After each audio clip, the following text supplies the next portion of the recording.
need to like take a day off or something, I can't. No. It is. Yeah. Yes. That's awesome. Thank you so We're supposed much. to get out what we're talking about first. I miss you. Last class.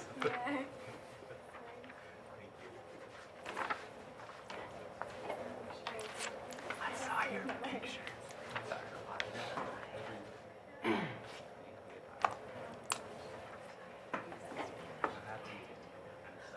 Pretty much. Yeah. I'm counting my Martita, voy a hacer una pregunta en inglés primero. Can they hear me? Voy a hacer una pregunta en inglés primero en la clase y después me voy a cambiar allá a hacer la clase para todos, ¿te parece? Está bien, Okay. muy bien. How are you? Good. Are you ready for 3 more hours of intensive Spanish? Sí, por supuesto. Do you have any question for me that you would like to make in English before switching to Spanish everything? I do. Yes. I'm Carmen. I'm a little confused about the assignments that we're supposed to do. Mhm. We have 8 classes, correct? We have 8 meetings. And so I didn't know what assignment like it starts at, like there's more than 8 classes listed. There's 2 sessions of class. There are 2 sessions per We're meeting. on like 5 and 6 right now. Oh, 2 sessions per meeting? Yes. Oh, duh, okay. So I did the same thing. Okay. Like, That's And- perfect. Okay, I got it. So when we do the assignment, we do 3 questions for the first session, 3 questions for the second session, and then 2 paragraphs for each session, all on the reading for But that then day. you have 2 assignments immediately. So in one meeting, 2 sessions, you can do 2 assignments, and you have to do 4, just 4 total. You don't necessarily have to do it for each session. You can pick and choose Oh. the session you'd like There's to do. only 4 left though. But the assignments are for just the reading for today, you split it up into 2 different. You take one article and tackle that, or in the book and Yes. tackle that. Okay. Exactly. And I said that you can do it until 10 p.m. or 11:59 p.m., but I do it for last week. I think you could do it Tonight. Yes, Okay. until tonight. I think so. And If so- not, just send me the email and it's fine. And so that was for this previous week up to here, this reading. Okay. Is it 3 questions or? At least 3. Vanessa. Our questions will be answered at some point. There are 2 possibilities. You ask me the question in class, Okay. or you say, Renee, I would like to talk to you about this question. Okay. Because some of the questions are very open and broad, and some are like very specific. So it's very difficult for me like to say I'm going to answer the question. I read the question on reflection for today. I know where you are, but sometime I'm not going to answer the question in class. But it doesn't mean that you cannot ask me after the class or in the break, Okay. and I will be happy to answer that. Okay. Thank you. Other questions? No? We're fine? Ready? Ready to switch? As much as you can. Okay? Martita, ¿te parece si comenzamos? Bien, Mira, la idea es tratar de hacer 3 bloques, o sea, hacer 2 recreos, no uno como pensaba antes. O sea, la idea es poder avanzar 55, 50 minutos, hacer un break, avanzar otros 50 o 55 minutos y hacer un segundo break. Y eso Bien. particularmente por los estudiantes acá que yo creo que necesitan un descanso mayor. aquí también, por el calor. Pero ustedes están con aire acondicionado ahí, ¿o no? Sí, sí, sí, sí, sí. Ok. Ok. Comenzamos entonces, ¿sí? Antes de comenzar, me gustaría pedirle a tus estudiantes o a mis estudiantes acá si es que podrían hacerme algún tipo de síntesis de lo que hemos conversado en clases.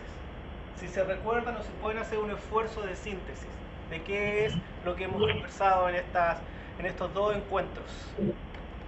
Bien. A ver, ¿alguien que quiera hacer una cita? ¿O de allá o aquí?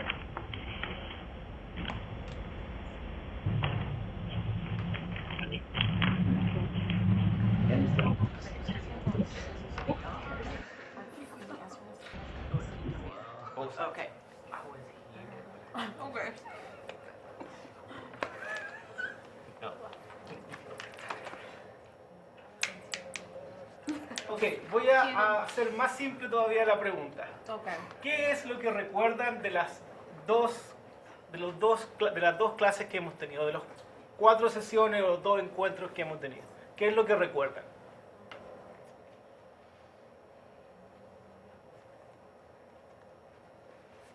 Alguien que no te oye. A ver. Desarrollo en comunidad, lo que también se habló de el desarrollo humano, cómo a comienzos de los 90, de los 80, cómo ha cambiado, que hay desigualdad entre nosotros mismos para el desarrollo de una comunidad, que las personas ricas siempre se aprovechan del pobre porque no lo dejan surgir, sino que se aprovechan de su dinero para poder mandar y seguir mandando. También hablamos de la desigualdad en los barrios y comunidades, que existe la desigualdad porque el rico siempre humilla al pobre. Y si uno, por lo menos en las iglesias, se sienta con uno de dinero, ya te voltean a ver feo, que ya no sos de esa banca. Siempre existe la desigualdad. También en las organizaciones comunitarias se habló de la diferenciación ecológica basada en los factores como las clases. ¿Qué más?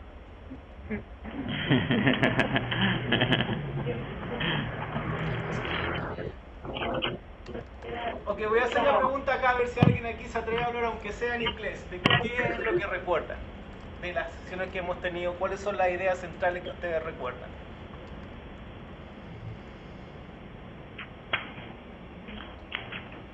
What remember from last class? Ajá. Comparing different countries based on their economic growth as a means to measure the three different aspects we were talking about, social capital and all that, and saying how measuring economic growth is not a full-fledged way to measure like the quality of life that people have in their country, and that just because, again, there's more or a higher like GDP, for example, doesn't necessarily mean that people are living at a higher standard, and that the poorest of the poor in either country, within the United States, like, there's still such a disparity between the rich and the poor. And so just looking at one factor of an entire country is not a cumulative way to understand how the people are living. Okay, perfecto, gracias. Ella está diciendo la importancia de las distinciones entre desarrollo como crecimiento económico y desarrollo como desarrollo humano, que fue lo que vimos desde Naciones Unidas, y está refiriéndose a la gran inequidad que existe, por ejemplo, en Estados Unidos entre la gente que tiene y la que no tiene. Aun cuando per cápita puede ser un GDP muy alto, un crecimiento económico muy alto, eso no significa que la distribución de esos recursos sea equitativa, que es exactamente lo que estaba diciendo la otra estudiante allá. Así que bueno, hay un recuerdo importante de lo que significa desarrollo y de lo que significa desarrollo humano y lo que significa desarrollo como crecimiento económico y la importancia que existe en torno a la inequidad. ¿Qué más se recuerda? ¿O qué más para ustedes fue importante o les quedó dando vuelta en su cabeza respecto a lo que vimos?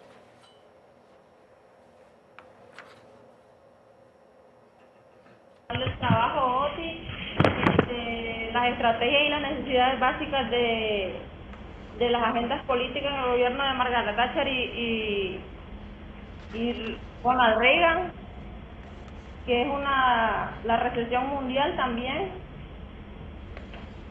y la política de la banca internacional. Perfecto, hay elementos de contexto, hay elementos históricos importantes que hay que tener en cuenta cuando analizamos el desarrollo.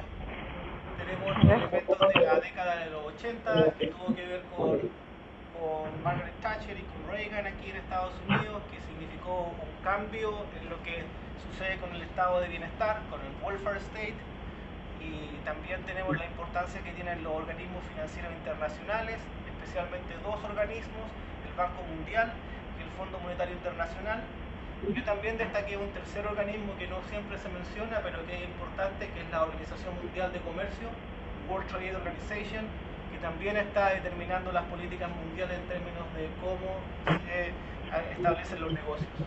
Perfecto.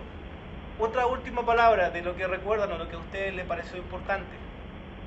Bueno, en clases pasadas hablábamos primeramente de comunidad, que comunidad es una sociedad en interacción que tienen intereses en común. Y hablábamos también de desarrollo, que desarrollo concluimos que eran recursos, oportunidades que se le daban a las personas. Y bueno, el desarrollo es que estaba basado en lo que es el crecimiento económico-social, y que en todo esto la clave para un desarrollo era la distribución, como decía mi compañera, que puede haber capital social, pero si no hay una buena distribución, no hay desarrollo prácticamente. Perfecto, muchas gracias. Yo voy a comenzar la clase ahora. Voy a poner el PowerPoint para poder...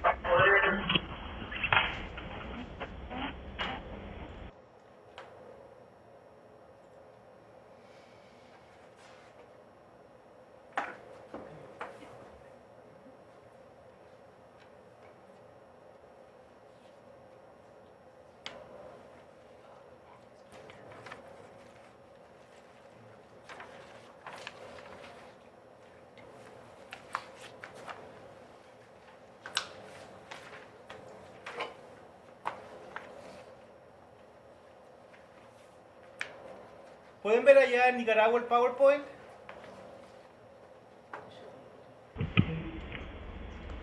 ¿Marta?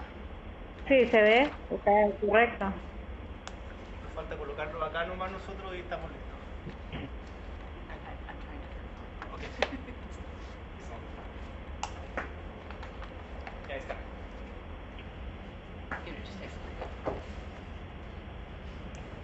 Ok, ¿qué es lo que a mí me importaba de las clases de la semana pasada?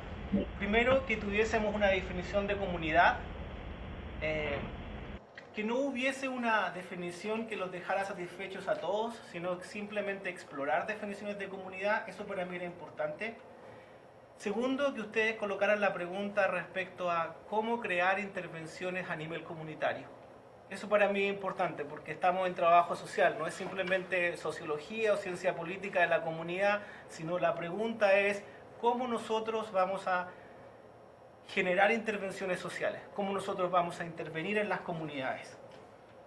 Y la pregunta para mí fundamental es, si ustedes van a intervenir, ustedes desean cambiar cosas, ustedes desean desarrollar cosas. Entonces es muy importante que entendamos qué es lo que queremos cambiar.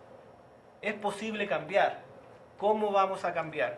Y ahí estaban los dos enfoques que van a servir hoy día, de mucho, que tiene que ver con cómo el crecimiento económico es importante, pero cómo el crecimiento económico no es suficiente.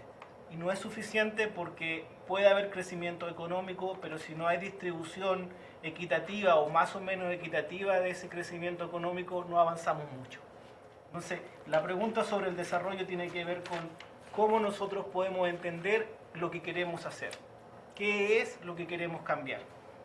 Por eso colocamos el énfasis en la creación de capacidades, que es el enfoque de Naciones Unidas, este enfoque desarrollado principalmente por Amartya Sen y Martha Nussbaum, que es una profesora en Chicago, una filósofa que está ahí en la Escuela de Derecho. Y después colocábamos dos conceptos importantes. Colocábamos el concepto de capital social y el concepto de eficacia colectiva. Entonces colocábamos esos tres conceptos que son los centrales para su trabajo, para su primer trabajo, que es qué es lo que es desarrollo para ustedes, qué es capital social y qué es eficacia colectiva. Ustedes pudieron ver a través de esos dos conceptos que hay un elemento central, que están estos dos conceptos que son primos, que es el tema de la confianza. Si nosotros queremos hacer avanzar agendas sociales, queremos hacer avanzar proyectos sociales, uno de los elementos fundamentales es cómo generamos confianza, cómo trabajamos la confianza entre las personas. Si nosotros colocamos elementos centrales en nuestras intervenciones, cómo generar confianza o cómo ganar la confianza de las personas, vamos a estar haciendo avanzar bastante lo que queremos lograr.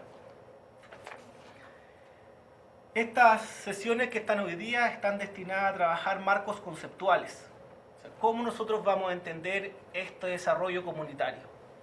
Y lo que vamos a intentar hacer es, básicamente vamos a conversar sobre desarrollo comunitario y desarrollo económico. Vamos a centrarnos en la práctica comunitaria, la sociedad civil y la ciudadanía, porque dentro de esa lectura nosotros vamos a colocar lo que significa la justicia social y los derechos humanos. Vamos a trabajar 7 teorías distintas para poder entender la práctica del desarrollo comunitario y vamos a intentar dialogar en torno a lo que significa una sociedad de mercado y una sociedad de ciudadanos. ¿Qué significa colocar al mercado como el centro de la sociedad y qué significa colocar a los ciudadanos como el centro de la sociedad? Eso es lo que vamos a trabajar. El primer marco conceptual que yo quisiera comenzar la clase es este que está acá, que señala las teorías y conceptos centrales en trabajo social internacional. Y ahí ustedes tienen cinco círculos en los cuales se destacan 5 elementos centrales, 5 conceptos para entender el trabajo social internacional. Aparece primero que nada en una esquina el tema de la globalización, es decir, si estamos haciendo trabajo social internacional hoy en día, el tema de la globalización es central. Y justo al lado de globalización aparece el tema del desarrollo. Es decir, qué es lo que ustedes entienden por desarrollo y qué o cómo queremos desarrollar. En el centro aparece el tema de la exclusión social, cómo este tema está presente en todas las sociedades del planeta, en todos los países del planeta. Se excluye no solamente en términos económicos, sino que también en términos sociales, culturales y políticos. Entonces, ¿cómo podemos avanzar en términos de disminuir la exclusión social? Y nuevamente aparecen ahí los dos pilares, que es derechos humanos y justicia social. Este es el marco que está presentado por Healy y por Link en su último libro del año pasado sobre trabajo social internacional. Entonces aquí está nuevamente algo muy similar a lo que estamos haciendo. Lo único que no he enfatizado yo ha sido el tema de la exclusión social. Ustedes la exclusión social la pueden entender de muchos puntos de vista. Hay exclusión social que tiene que ver con recursos económicos y, por ejemplo, en Nicaragua vemos que más de la mitad de la población está bajo la línea de la pobreza, es decir, hay una exclusión social, económica, y también puede ser política y también puede ser cultural. Entonces hay una multidimensionalidad de cómo podemos entender la exclusión. Estos conceptos los dejo aquí para seguir avanzando, simplemente colocar el encuadre de lo que es el trabajo social internacional. Ustedes pueden hacerme una pregunta muy básica, pueden decirme, René, ¿qué significa trabajo social internacional? Y la verdad es que la respuesta es bastante sencilla.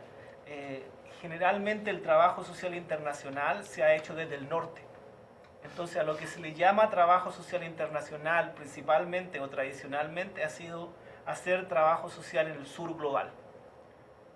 O sea, de las sociedades más desarrolladas se crea este concepto y significa básicamente cómo vamos a trabajar con los países, con las comunidades pobres. Y a eso le hemos llamado trabajo social internacional.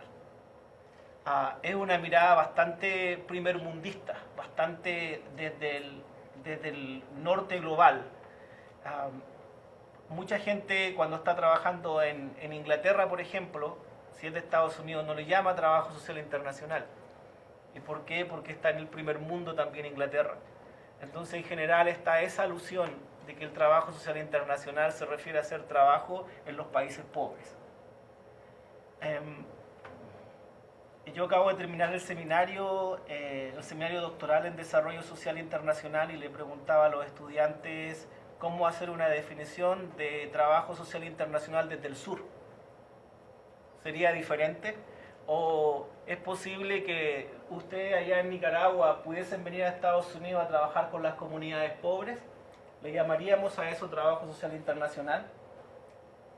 ¿Cómo le llamaríamos?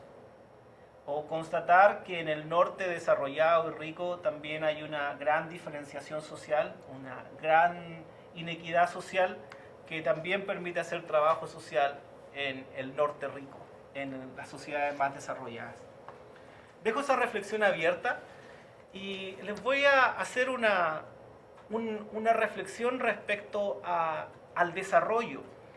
Porque yo he definido formas de desarrollo. Dije, hay una forma de entender el desarrollo que está basado en el crecimiento económico, es decir, expandir la torta, expandir los recursos de una sociedad.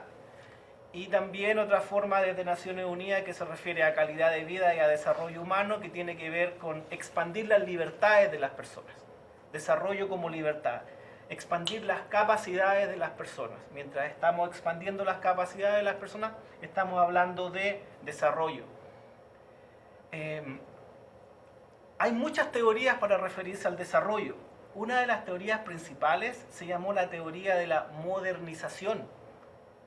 Y esa teoría de la modernización señalaba que los países pobres pasaban por diferentes etapas, diferentes estadios, que finalmente los países pobres del sur podían llegar a ser o podían llegar a constituirse como países ricos, como países del norte. Sin embargo, en los 60s hubo algunas discrepancias que justamente vino de Naciones Unidas y dijeron que no se podía generar desarrollo en este contexto porque había una gran dependencia. Había una dependencia de los países pobres a los países ricos. Y a los países ricos no les convenía que los países pobres se desarrollaran. Es decir, había una dependencia tecnológica y había una dependencia de conocimientos en los cuales a los países del norte en general no les convenía que se desarrollaran los países del sur. Entonces, básicamente, para esta teoría, que se llamó la teoría de la dependencia, no es posible el desarrollo. No es posible el desarrollo porque el norte está interesado en tomar las materias primas de los países del sur, procesarlas y venderlas de vuelta a un precio muy alto. Entonces, la posibilidad de desarrollo no es posible. Yo les voy a presentar una actualización de la teoría de la dependencia. Una actualización de lo que significa la teoría de la dependencia en el siglo XXI. Entonces, eso es lo que me gustaría explicarles para que lo podamos reflexionar y podamos tener una perspectiva distinta.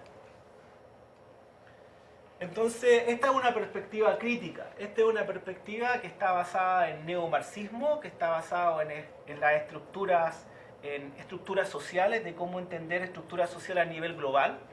Es una perspectiva que está manifestando críticamente que probablemente el desarrollo no es posible. Como la teoría original de la dependencia estaba hablando de una relación de centro y periferia. El centro estaba dado por las economías más importantes del planeta, en este caso Estados Unidos o el Reino Unido. Entonces son los países que desarrollan el conocimiento y desarrollan la tecnología para el planeta. Este es el centro.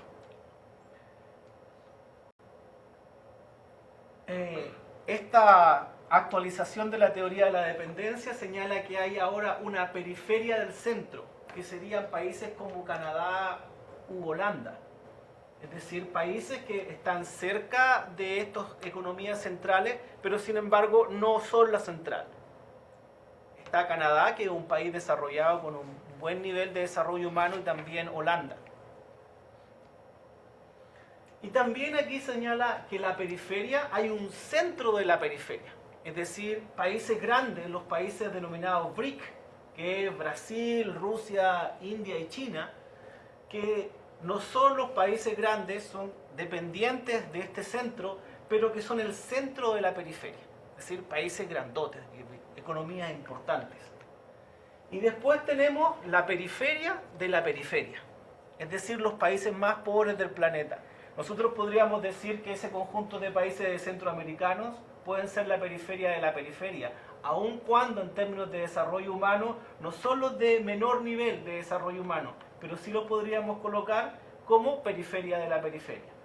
Sin duda, los países más pobres del planeta están en el África subsahariana, debajo del desierto del Sahara. Entonces tenemos este primer esquema que nos está dividiendo los países en 4 grandes bloques. Ya no hay simplemente centro-periferia, sino que esto se complejiza más. Hay un elemento que dice acá que hay una periferia del centro y también hay un centro de la periferia. Es decir, en términos de sistema aquí estamos complejizando lo que se trata. Obviamente la periferia del centro está reportando y está comunicándose con el centro del centro. A su vez, el centro de la periferia, estos países del BRIC, también se están comunicando con el centro. El centro de la periferia obviamente también se está comunicando con la periferia del centro. Y obviamente la periferia de la periferia está vinculada de algún modo con este centro. A su vez con la periferia del centro y a su vez con el centro de la periferia. Esto es bastante sencillo si nosotros lo colocamos en términos de 2 elementos centrales. Uno es tecnología y el otro es conocimiento. Si ustedes pues, se preguntan dónde se produce la mayor cantidad de tecnología y conocimiento del planeta, es en el centro del centro. No hay ningún país que produzca más investigación y más desarrollo científico que Estados Unidos. La economía más poderosa del planeta es también la economía que produce conocimientos y tecnología.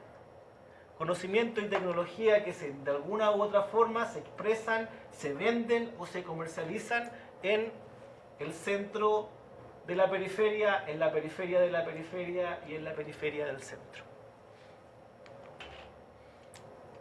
Aquí está lo primero, que estamos en una economía global, una transformación del capitalismo a escala global. Hay un gran sistema económico con algunas variaciones, pero existe este gran sistema que se llama capitalismo global.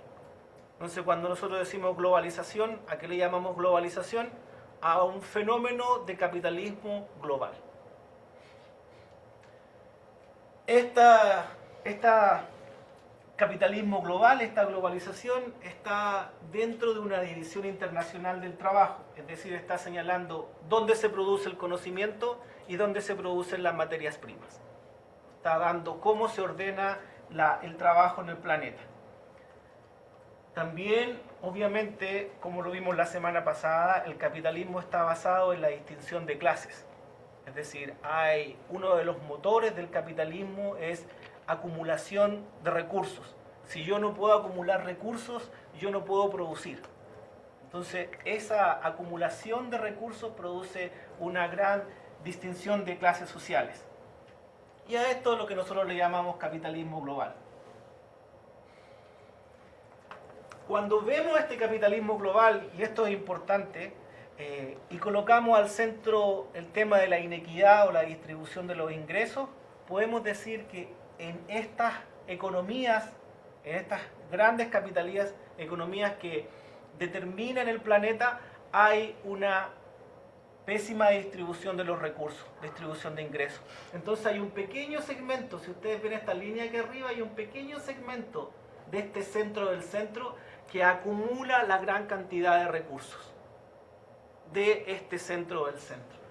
Pero eso también ocurre en Brasil y en India. Es decir, hay un pequeño grupo de estas sociedades que se estaría acumulando la riqueza y se estaría quedando con la gran cantidad de recursos que se producen. Eso también está pasando en la periferia de la periferia, es decir, incluso en los países más pobres del planeta hay un pequeño grupo de personas, una pequeña clase social que estaría acumulando esos recursos, y lo mismo en la periferia del centro. Es decir, el fenómeno de la distribución de recursos, el fenómeno de la inequidad, no es solo patrimonio de las sociedades pobres. No es que la inequidad o la injusticia social esté presente solo en Nicaragua, sino que también es una característica de este modelo de capitalismo global. Es decir, hay gran acumulación de la riqueza en un pequeño grupo de la población. Ahora, cuando vemos cómo funciona esto, ustedes pueden ver que este pequeño grupo de la periferia de los países más pobres está conectado con la élite, con los que acumulan los recursos en el centro de la periferia. Y a su vez, los que están en el centro de la periferia están en contacto con las clases sociales más altas, con la élite de la sociedad de la periferia del centro. Entonces ustedes pueden ver que ahí hay una dinámica en la cual las clases sociales que acumulan los recursos están conectadas. Y estas clases sociales se están beneficiando de un sistema global, de un capitalismo global de esta forma. Entonces, ¿cuál es la crítica de esta actualización de la teoría de la dependencia? Básicamente, nos está diciendo que este sistema promueve el subdesarrollo, promueve la dominación y promueve la explotación. Es decir, no es que los países ricos como Estados Unidos estén viendo los beneficios del desarrollo, porque en Estados Unidos podemos ver una gran inequidad, una gran injusticia en términos de la distribución de los recursos, lo mismo que podríamos ver en Inglaterra o en un país europeo que podríamos denominar centro del centro. Esta es una perspectiva crítica respecto a la globalización. Esta es una perspectiva crítica respecto a cómo ver el planeta. Si ustedes lo traducen en términos sencillos, ustedes pueden decir, los que están bien en este sistema, en este capitalismo global, son las clases sociales más altas de los países. Es decir, una persona de la clase social alta en Nicaragua puede venir perfectamente a estudiar a Estados Unidos y después va a volver a Nicaragua. Pero va a volver a Nicaragua en una relación en la cual es dueño de grandes recursos naturales o grandes servicios en los países más pobres. Esta perspectiva crítica es bastante poderosa porque hace mucho sentido en términos de ver cómo ustedes pueden entender este capitalismo global.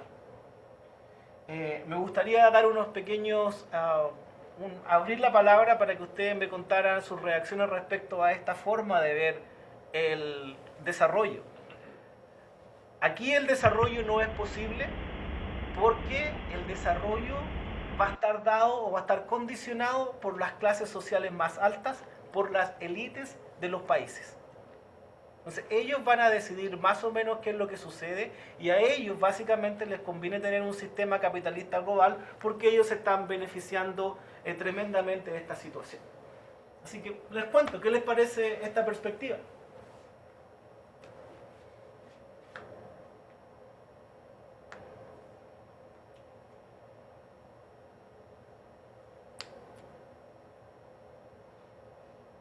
¿Tiene sentido? ¿No tiene sentido? ¿Qué les parece?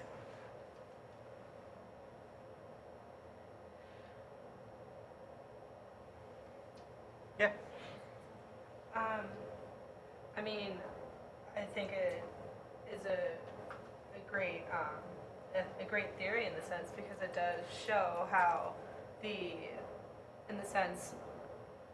in the countries with the richest technology and knowledge have to, in a sense, or not have to, but do exploit developing nations to be able to continue being such a powerhouse for this technology and this knowledge. We buy from them with their natural resources and whatnot, but we buy it at such a cheap price and with such cheap labor that these developing countries are unable to progress to where the developed countries are because they're never going to get out of where they are. They're stuck at low wages. They're stuck at only being able to provide what resources they have to contribute to their economy, again, to create a bigger economy, to create more jobs in that sense. And so I think it's really interesting seeing how within these countries, I mean, there are as well distinct classes, as it says here, like we always hear with the 1% here in the United States that own, a quarter or whatnot of the entire economy in the sense of the growth of the United States. And it's true in all the countries. Like you said, like there's always a group of people that are benefiting at the expense of others. And you can truly see that in countries that are developing, because those that are profiting from most of this trade, most of the profits are just going to the richer people of that developing nation. So the poor are remaining poor, while the rich remain rich. And I think that's a really interesting fact. I think it's good to bring up because it helps you understand how you need to approach the issue, because you need to figure out what the problem is in the first place. And I think that this theory helps reveal that and understand that for us. Gracias. Ella estaba básicamente repitiendo las ideas centrales del modelo, hablando del tema de las materias primas, hablando cómo los países más desarrollados están vendiendo su tecnología y su conocimiento y cómo toman las materias primas a un precio muy bajo y después nuevamente las devuelven a un precio más alto, y dice que tiene mucho sentido esto. ¿Qué les parece a ustedes en Nicaragua esto? ¿Lo ven que hace sentido con cómo ustedes ven la realidad o no? Sí, eso pasa aquí con la zona franca. Aquí la mano de obra es muy barata. Aquí pasan horas y horas, no les pagan horas extras como debe de ser. Y aquí solo las transnacionales se chinean, junto con el gobierno. Porque dame la tajada y pone los trabajadores que vos querrás y le paga lo que vos querrás.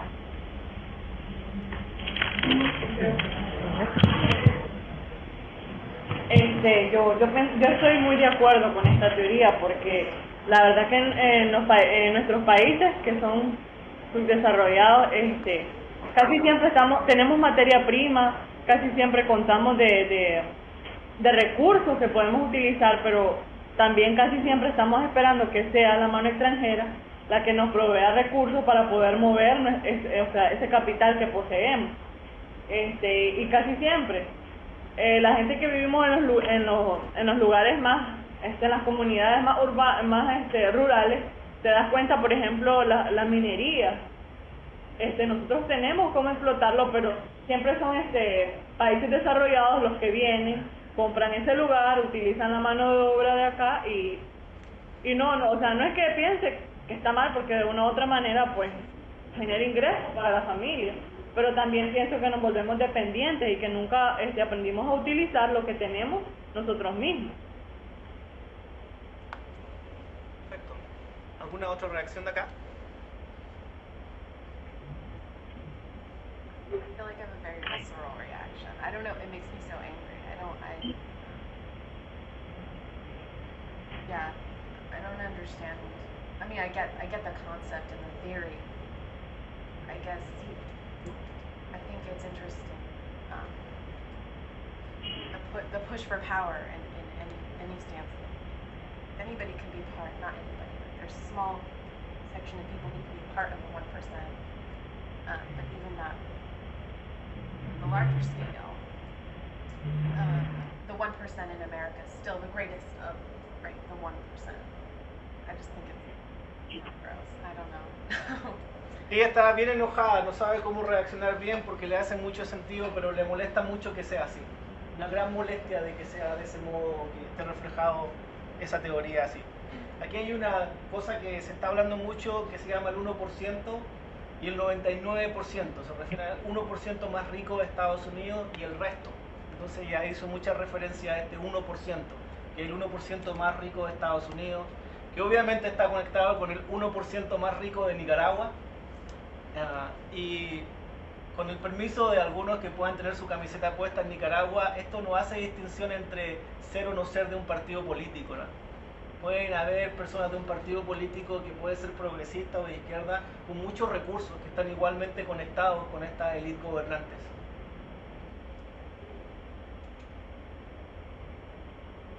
Ok, yo les voy a dejar esto, en lo que quería presentar este modelo para seguir discutiendo sobre desarrollo, porque recuerden que una de las cosas que más nos interesa es desarrollo de la comunidad. Entonces aquí hay una teoría que dice que el desarrollo no es posible.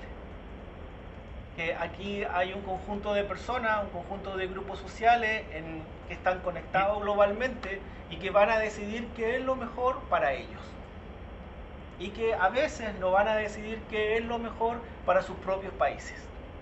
Y eso es bastante importante porque en el pasado se solía ver a Estados Unidos como el dueño del imperio o como el que manejaba todo el planeta, y en algunos casos muy justificadamente se planteaban las críticas, pero hoy en día los grandes capitales a veces no tienen banderas y eso es bastante importante. Es decir, los grandes capitales no tienen la bandera que dice Estados Unidos, sino básicamente van a ir donde puedan obtener la mayor cantidad de recursos, donde haya la mayor cantidad de ganancias.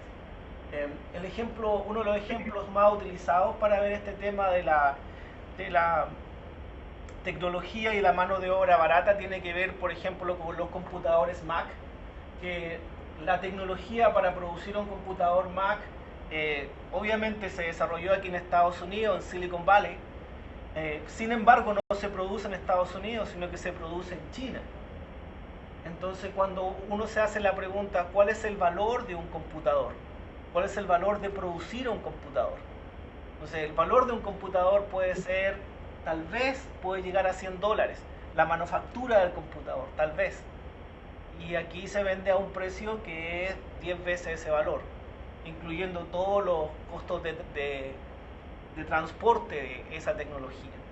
Es decir, un trabajador en China o un trabajador en Bangladesh va a ganar centavos, unos cuantos centavos por una hora de trabajo, porque se supone que si lo hacemos acá tenemos que pagarle más de $10, probablemente cercano a $20 la hora de trabajo. Entonces, la idea de que uno va a producir donde es más barato genera siempre esta contradicción.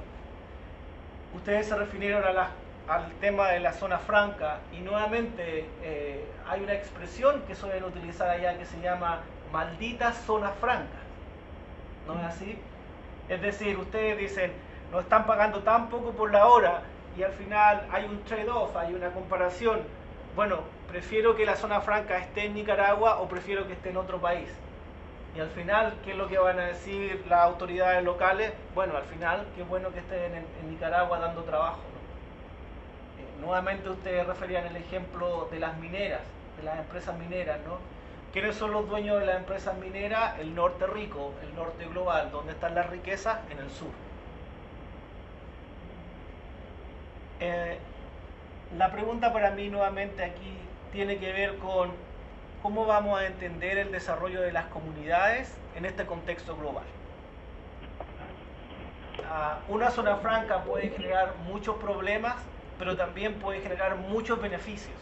Entonces, cuando hablamos de una comunidad en Nicaragua que se va a beneficiar con la zona franca, tenemos que ver eso como parte del contexto. O si hay una empresa minera canadiense que va a ir a hacer exploraciones ahí cerca de León, la pregunta es, ¿cuáles son los beneficios que va a traer y cuál va a ser el impacto que va a tener esta empresa canadiense en León o en una comunidad específica de Nicaragua? Esas son decisiones que lamentablemente no están situadas a nivel local. No es que la persona que tiene poder político en León va a decidir que va a traer una exploración minera canadiense, sino que la exploración canadiense va a decidir dónde va a ir. O una zona franca van a estar decidiendo en dónde va a ser de acuerdo a dónde va a costar menos recursos. Entonces hay un no control de las autoridades locales respecto a este capitalismo global. Yo coloco la atención ahí. Cuando hay una comunidad que es pobre y está la posibilidad de traer una zona franca o está la posibilidad de desarrollar una industria que está completamente conectada con el norte global rico, ustedes van a decir, ¿nos conviene o no nos conviene tener esto? ¿Es mejor que esté acá o no? Entonces yo lo coloco en términos de tensión y ustedes son los que van a dar su propia respuesta.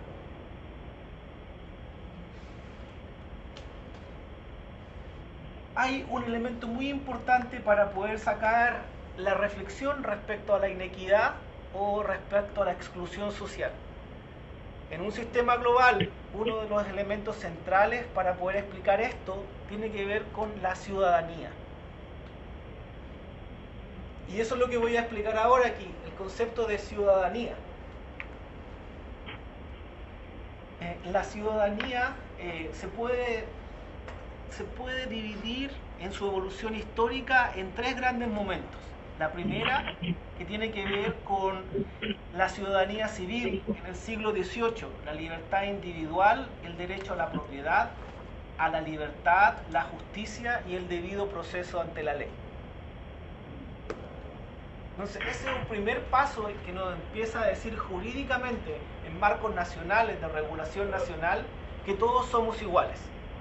Obviamente este proceso no se dio en términos sencillos, ¿no? Tenemos dos grandes revoluciones que explican la inauguración de esto. Primero tiene que ver con la Revolución Francesa, que está señalando todos somos iguales, y después viene la Revolución Norteamericana, que está también diciendo todos somos iguales. Y después tenemos una serie de revoluciones que también están planteando la misma idea, entre ellas la Revolución Rusa. Entonces la idea es colocar a los ciudadanos, todos somos iguales, con los mismos deberes y con las mismas responsabilidades.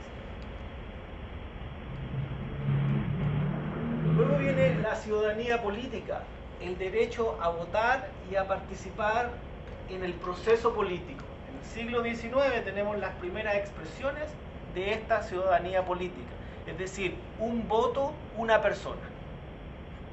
Si todos somos iguales, no va a estar asociado el poder político con la riqueza o con las tierras. Hay una palabra bien bonita en inglés que no sé cómo se traduce bien en español, pero la voy a utilizar ahora, que se llama stakeholder, que yo a veces la he traducido como involucrados, pero el stakeholder significa alguien que sostiene una vara. Entonces, en la Edad Media, el stakeholder era el que estaba diciendo, esta es mi propiedad, esta es mi tierra. Y el stakeholder estaba asociado con el poder político. Eso cambió en el siglo XIX y ya no es necesario tener una vara con tierra para votar. No es necesaria la tierra o el poder económico para decir yo voy a participar de cómo vamos a hacer un acuerdo político a nivel nacional. Ahora, este acuerdo político a nivel nacional no fue para todos por igual. Y ustedes pueden ver, por ejemplo, cómo las mujeres estaban excluidas de este proceso político. Es decir, hubo una igualdad inicial, pero que no igualaba a las mujeres. Solamente los hombres podían votar.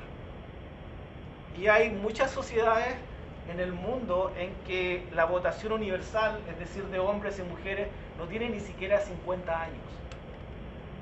Es decir, en el año 2013 hay muchos países que aún no celebran 50 años de que hombres y mujeres puedan votar. Entonces hay una elevación de lo que significa esta igualdad en el desarrollo histórico de las sociedades. Después viene la última parte de esta ciudadanía, que se llama ciudadanía social, en el cual los ciudadanos tienen el derecho a un mínimo de bienestar económico y seguridad. Ciudadanía civil, siglo XVIII, la libertad.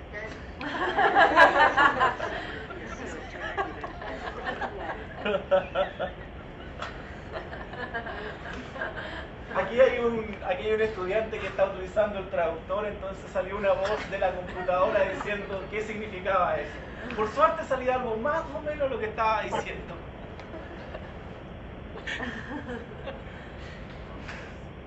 Esto es muy importante, la ciudadanía social, porque está asociado con el tema del estado de bienestar.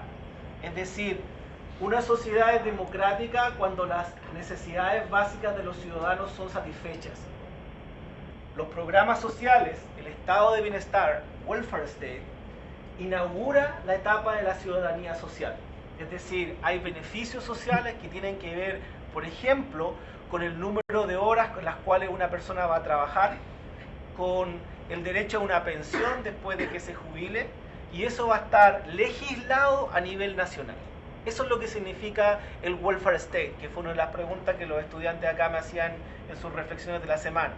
Tiene que ver con cómo esta ciudadanía se instaura a través de beneficios sociales. Obviamente, aquí hay una tensión nuevamente. Es decir, lo que hace Ronald Reagan o lo que hace Margaret Thatcher, es decir, este estado de bienestar está creciendo demasiado, los beneficios sociales están creciendo demasiado, entonces lo que hay que hacer es reducir los beneficios, reducir el estado para que la economía sea más eficiente. Entonces lo que observamos en la década de los 80 y comienzo de los 90 es cómo a partir de una elevación de la ciudadanía social, de la importancia de tener beneficios sociales consagrados legalmente, hay una retroacción, empieza a disminuir en los 80, se contrae este estado de bienestar y los beneficios sociales. Eso es lo que se llamó el estado mínimo, eso es lo que se le llama neoliberalismo, eso es lo que se le llama el ajuste estructural. Es decir, cómo las economías nacionales pueden estar sanas, eso significa que va a haber una balanza entre lo que entra y lo que sale.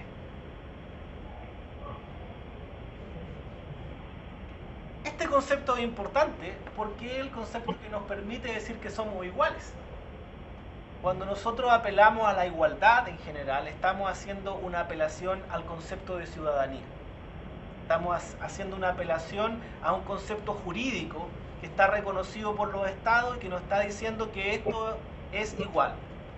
Una de las grandes complejidades de la ciudadanía es la ciudadanía global. ¿Cuál es la ciudadanía global? ¿Cuál es el pasaporte que tiene más peso que otro? Si ustedes tienen un pasaporte, por ejemplo, norteamericano, ustedes les va a dar una gran cantidad de beneficios porque le va a permitir acceder sin problemas a muchos países. Si ustedes tienen un pasaporte nicaragüense, probablemente van a tener dificultades para entrar a algunos países porque los van a catalogar como potenciales inmigrantes.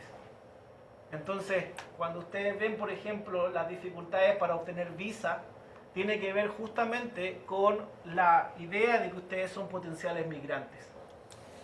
Entonces hay una restricción de esto. Entonces cuando hablamos de ciudadanía global, estamos hablando de cómo hay dificultades para entender esta forma de ser iguales.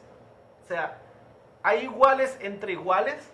Si ustedes lo quieren ver, hay iguales entre el centro-centro y hay iguales entre la periferia-periferia. Pero cuando colocamos estas relaciones de cómo van a ser iguales entre países de distintos segmentos, hay dificultades. Es decir, la gran pregunta aquí queda planteada como, ¿es posible una ciudadanía global? ¿Cómo se manifiesta jurídicamente una ciudadanía global? ¿Cómo se manifiesta que personas que trabajan en Estados Unidos por 20 o 30 años, que vienen de México o de Centroamérica, van a recibir sus pensiones y se van a ir después a México o a Centroamérica? ¿Cómo va a cambiar la realidad de los países cuando tenemos eso? ¿De dónde van a ser ciudadanos? ¿Dónde van a votar? Yo tengo dos pasaportes, tengo un pasaporte norteamericano y uno chileno. ¿Tengo derecho a votar en Chile o no tengo derecho a votar en Chile? ¿Puedo votar solamente en Estados Unidos? ¿Por qué? ¿Mi hijo va a tener dos pasaportes? ¿Qué significa eso en el futuro? ¿Qué significa las implicancias que tiene esta idea de ciudadanos globales? Hay personas que tienen tres pasaportes. Un pasaporte comunitario, es decir, de la Comunidad Europea, un pasaporte norteamericano y un pasaporte de otra parte del mundo. Entonces, ¿ellos son los ciudadanos más globales, los que tienen tres pasaportes? Esas son las preguntas que quedan planteadas respecto a esta idea de ciudadanía global.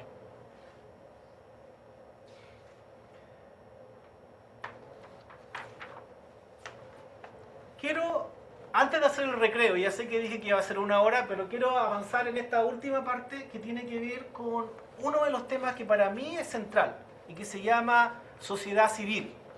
¿Qué es la sociedad civil? ¿Qué significa esto de la sociedad civil? ¿Y por qué es tan importante la sociedad civil? Cuando nosotros hablamos en general de las ideologías, hablamos que hay ideologías que van a ser una gran apuesta por centrarse en el mercado. Y van a decir, el mercado es lo más importante y la forma de desarrollar los países es apostando hacia los mercados. Hay otras ideologías que están concentradas más o menos en la izquierda, que están haciendo una gran apuesta por lo que significa el gobierno, el Estado es el centro del desarrollo.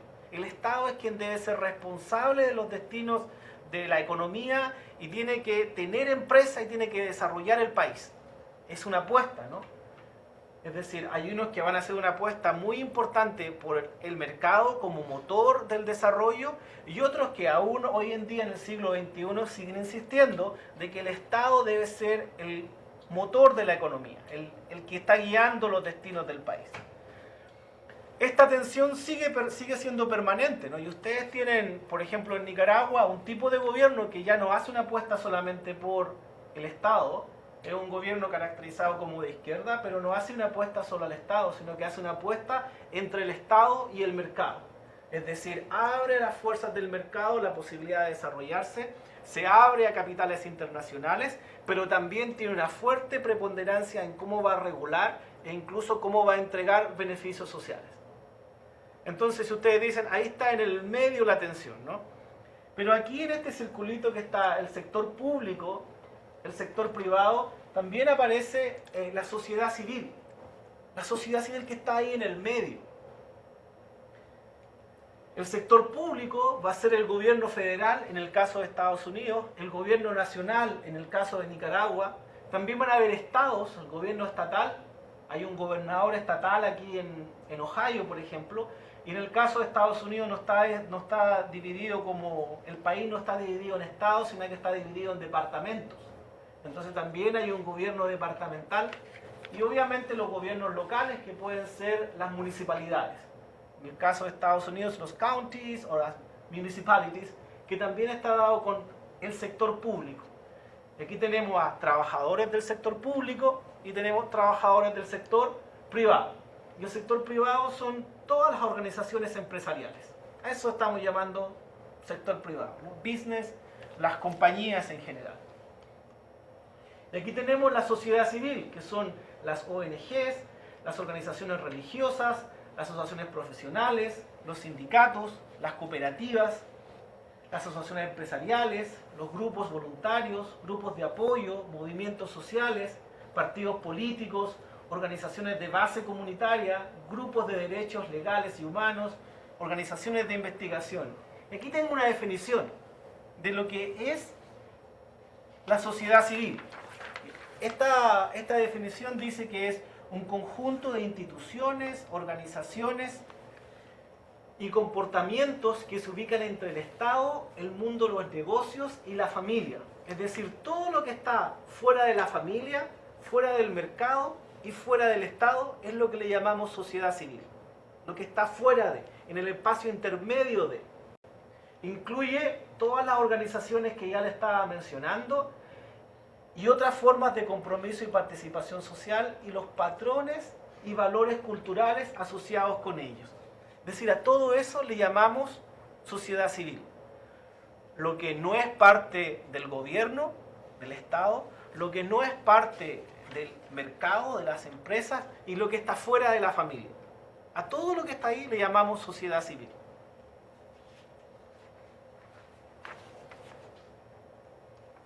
Aquí está un esquema que a mí me ayuda mucho a colocarlo en el centro y la tensión que significa ello.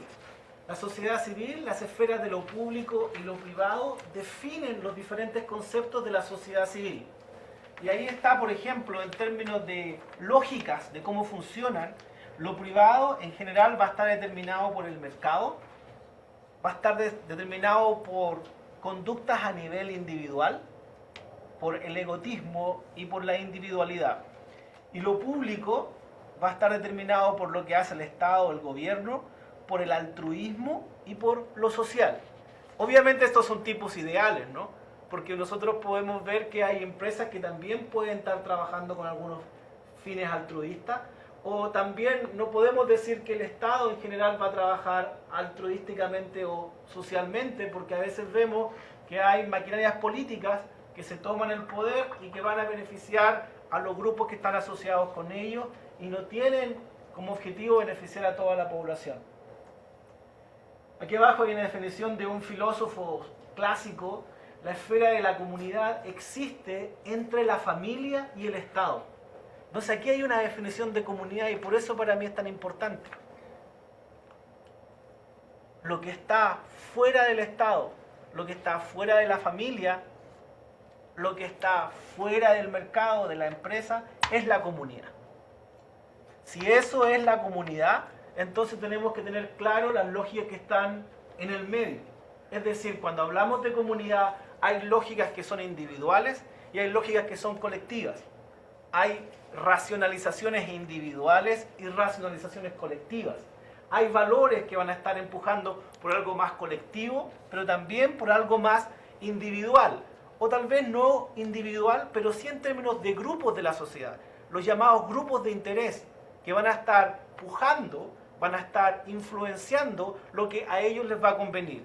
Y lo que a un grupo le conviene muchas veces no significa que es lo que le conviene a toda la población. Termino con el último elemento ideológico acá, para poder explicar el término de ideología de derecha o ideología de izquierda. Para la derecha política que puede en Nicaragua ser muy distinta a la derecha política norteamericana, aquí coloco dos conceptos para la derecha y para los libertarios.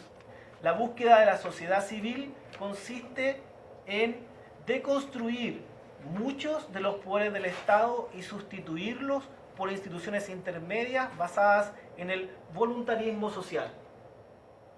Es decir, la sociedad civil es también importante tanto para la derecha como para la izquierda. Ustedes tienen expresiones de la sociedad civil que dicen somos representantes de la sociedad civil. Es bastante difícil decir que hay un solo representante porque básicamente significaría votar el concepto sociedad civil, ¿no? No puede haber un representante de la sociedad civil. Hay múltiples intereses, múltiples manifestaciones de la sociedad civil. Pero aquí, desde una lógica de derecha, lo importante es reducir el tamaño del Estado y entregarle esas funciones al voluntarismo social. Para los liberales, para las posturas que son progresistas o de izquierda, la sociedad civil se identifica con los movimientos sociales. También existe más allá del Estado la idea de la sociedad civil. Y aquí nuevamente aparece la idea de comunidad y el restablecimiento del espacio público para mediar los efectos adversos de la ideología del individualismo. Entonces, nuevamente hay una pugna ideológica en términos de qué es la sociedad civil y cómo los sectores van a estar pujando o peleando por transformar sus valores en políticas de Estado, para transformar sus valores en leyes a nivel nacional. Hay muchos ejemplos de esto, pero antes yo quiero destacar el Foro Social Mundial, que dice que la sociedad civil es el vehículo para humanizar el capitalismo.